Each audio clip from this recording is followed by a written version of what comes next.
La voz de los protagonistas. Contacto telefónico. Antonio Miranda está con nosotros vía telefónica para ofrecernos el tema, la psicología de los candidatos independientes. Toño, muy buenos días. ¿Qué tal, licenciado? Buenos días, Marcela. Buenos días, amable auditorio. Feliz martes para todos. Vamos a hablar del día de hoy de las candidaturas independientes que se han puesto, digamos, de moda en este tiempo en la política mexicana.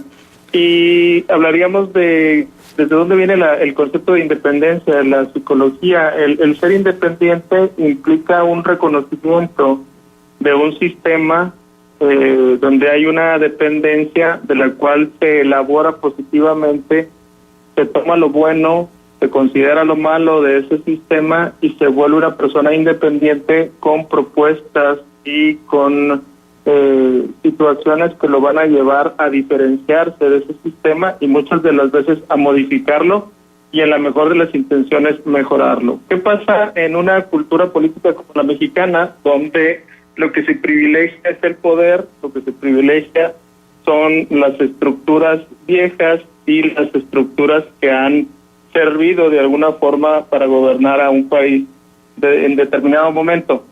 Pues la independencia no se da como tal. La independencia se vuelve una rebeldía que, viéndola desde la estructura familiar, hablaríamos viendo el sistema político como una familia, cuando el hijo rebelde de esa misma familia termina por hacer cosas contrarias a las del sistema, pero no como propuestas, sino como una crítica y una dependencia mal manejada que termina disfrazándose de independencia y que lo único que propone es estar en contra de los principios pasados, pero termina teniendo exactamente los mismos patrones que se tuvieron en los años pasados, lo cual nos lleva a que las candidaturas independientes, para hacer verdaderas propuestas desde la psicología, tendrían que tener una verdadera independencia del sistema y no pertenecer al mismo sistema que están criticando.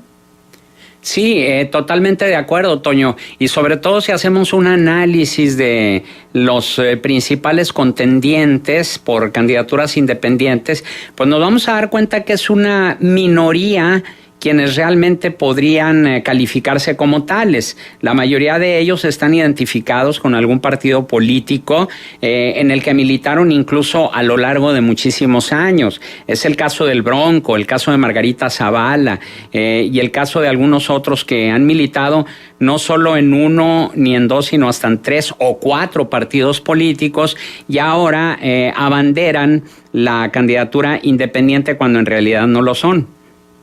Claro, hay un rompimiento, se supone, con sus propias bases, pero finalmente se interpreta esa independencia malamente a través de una rebeldía y un enojo que muchas de las ocasiones no es un enojo bien fundamentado, no es un enojo como capricho por no haber adquirido el poder, cuando se supone que en una escala del poder el papá va a heredar al hijo y el hijo no lo hereda.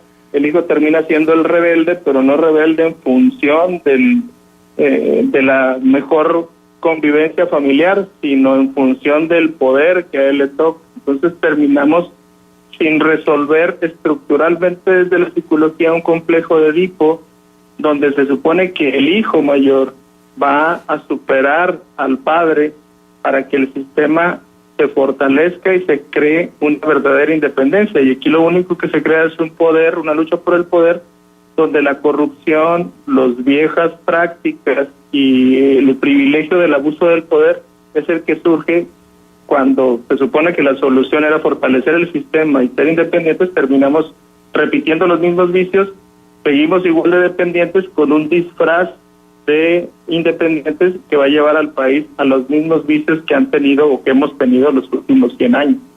Muy interesante esta analogía que haces con el complejo de Edipo, pero también me gustaría conocer tu opinión en el sentido de que muchas de estas candidaturas independientes, lo voy a recomillar, se dan en una coyuntura en la que el candidato que pertenece a un determinado partido no logra la candidatura por las siglas en las que está militando. Digo, me refiero concretamente al caso del Bronco, que se fue por la gubernatura cuando el PRI no le dio la candidatura, y en el caso de Margarita Zavala, cuando vio que el que iba ya por la libre era Ricardo Anaya y que no podría alcanzar la candidatura y por eso abandonó las filas. ¿Cómo se explicaría en términos del psique de estas personas? Aquí tendríamos que verlo desde la parte más social, licenciado. El tema finalmente es que ellos tienen una percepción en la parte individual de que ya les tocaría y que son personajes populares, son los más aptos para tener ese puesto por experiencia, por relaciones, por posicionamiento social. El problema es que no existe en ellos la capacidad de ceder el poder porque piensan que la visión de ellos es la única que existe. Entonces, al tener este tipo de situación, lo único que están repitiendo es lo que se supone deberían de cortar ellos. Por eso cuando llegan al gobierno, ejemplo del Bronco, se repiten muchos de los vicios que él criticó, no tanto porque él no quiera repetirlos, sino porque el sistema del cual salió es un sistema corrupto, antiguo, y que no privilegia la independencia, sino privilegia la idea de que el sistema es mucho más importante que los individuos. Entonces todo este caudillaje que tenemos nosotros como electores, como votantes, para salir adelante o sacar adelante el país, pues termina siendo más de lo mismo porque son producto del mismo sistema y no hay una independencia ciudadana que los lleve a ver ese sistema desde fuera para mejorarlo y generar candidatos genuinos que no busquen el poder por el poder mismo, sino el poder para poder cambiar un sistema que ya no es, ya no da gobernabilidad en el país. Y esto lo vemos no solamente con los candidatos independientes que llegan al poder, como en el caso del Bronco, sino también lo vemos incluso con los mismos partidos políticos que acceden por primera vez al poder, partidos políticos que fueron de oposición y llegan al poder y repiten los mismos vicios. Y tenemos el mejor ejemplo que tenemos en nuestra historia reciente es el caso de Vicente Fox, que llega en el 2000 con un nivel de aceptación y esperanza, lo podemos decir así, muy grande. Sin embargo, al querer cambiar un sistema en ciertos puntos, pues tenía muchos espacios de vacío, y esos vacíos de poder fueron ocupados por las antiguas estructuras, lo cual terminó siendo, en cuestiones familiares, el ejemplo de, pues a lo mejor llegó un padrastro a la familia, pero llegó con el esquema que tenía el mismo papá de antes, entonces no cambió nada, cambiaron los individuos, pero el sistema se repitió. Y pasó algo bien interesante que todavía nos tiene al día de hoy con todas estas dudas que tenemos alrededor del sistema político mexicano, que es la desesperanza, el cansancio, la falta de credibilidad y verdaderos candidatos que representen los intereses del pueblo y no los intereses de los partidos. Se comunica Gabriel Rodríguez y bueno, no es el tema que nos ocupa de los candidatos independientes, pero quiere escuchar tu opinión. Nos dice Gabriel Rodríguez, quisiera escuchar la opinión del psicólogo en torno a un video que está circulando por las redes en el que dice que la supuesta tontez de Enrique Peña Nieto no es real, sino que es deliberada para causar lástima en lugar de causar enojo y que esto mantenga manipulados a los mexicanos. ¿Qué opina el psicólogo de la psicología de Enrique Peña Nieto?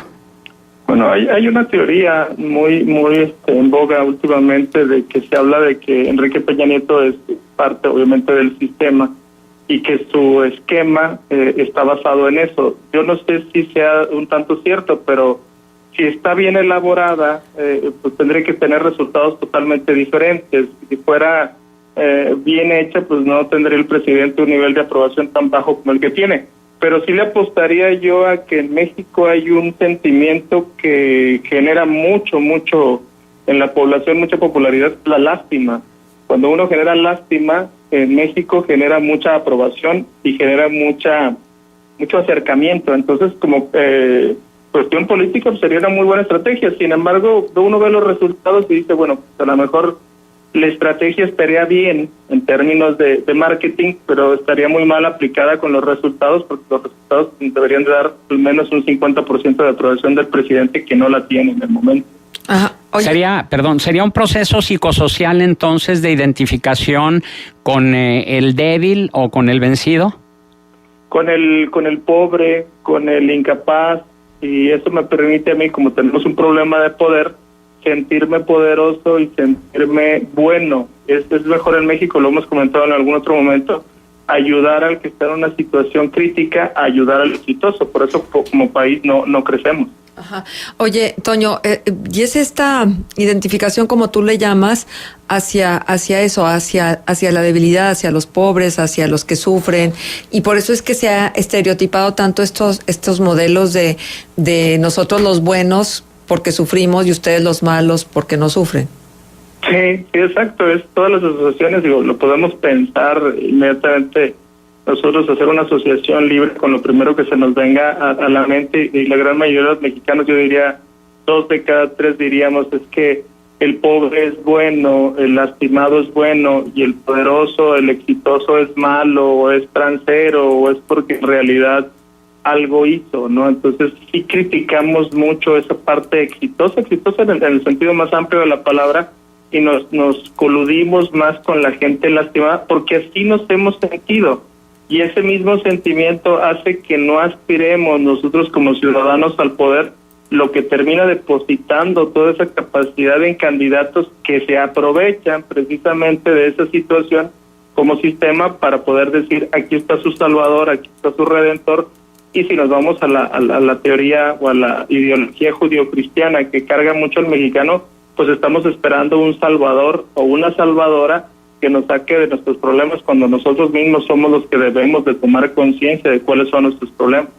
Pero entonces esto, digamos que también podría trasladarse a la cuestión bíblica, bienaventurados los que sufren, o alguna especie también de psicología del vencido inducida a través del sistema, con películas como Nosotros los pobres, ustedes los ricos. Sí, no digo, eso es excelente. Mucha gente dice, licenciado, que eso ya se acabó. Yo diría que se ha modificado un poco, pero desafortunadamente no hemos cambiado mucho en ese sentido. Somos ya más críticos, estamos más informados, estamos más abiertos, pero sí traemos muy arraigado esa parte que ahorita hablábamos de la lástima, va muy relacionado con un sentimiento que nos mueve enormemente en México, que es la culpa.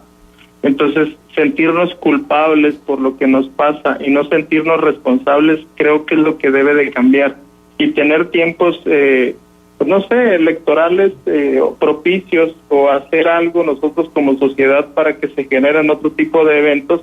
Bueno, tenemos el ejemplo claro de Coahuila, de años y años de la gente de cansancio, pero que siguen votando una gran cantidad de gente por los mismos. Entonces, no sé si esto sea una identificación con el agresor o verdaderamente está repitiendo los mismos vicios de muchos años atrás. ¿Y qué tan difícil es romper este paradigma ancestral? Yo creo que tiene que ver mucho la información, pero la información no nada más como un cúmulo de conocimientos adquiridos, sino una información más emocional, diría yo, siendo un poco más críticos y no criticones, tratando de adaptar lo que nosotros vemos de otros países positivos y tratar de adaptarnos a nuestra sociedad mexicana, que tiene muchas cosas buenas. Hay mucha voluntad, hay mucha cercanía, hay mucha identidad, hay mucho compromiso en la desgracia. Pero si nosotros enfocamos todo eso de una manera más informativa, más emocional, y ser mucho más críticos y responsables de las decisiones que tenemos como ciudadanos e involucrarnos, vamos a tener un país diferente. Mientras no nos involucremos como ciudadanos, vamos a cambiar de partidos verdes, azules, rojos, amarillos, y vamos a terminar siendo los mismos, porque es la misma gente del sistema la que toma o la que adquiere esos puestos.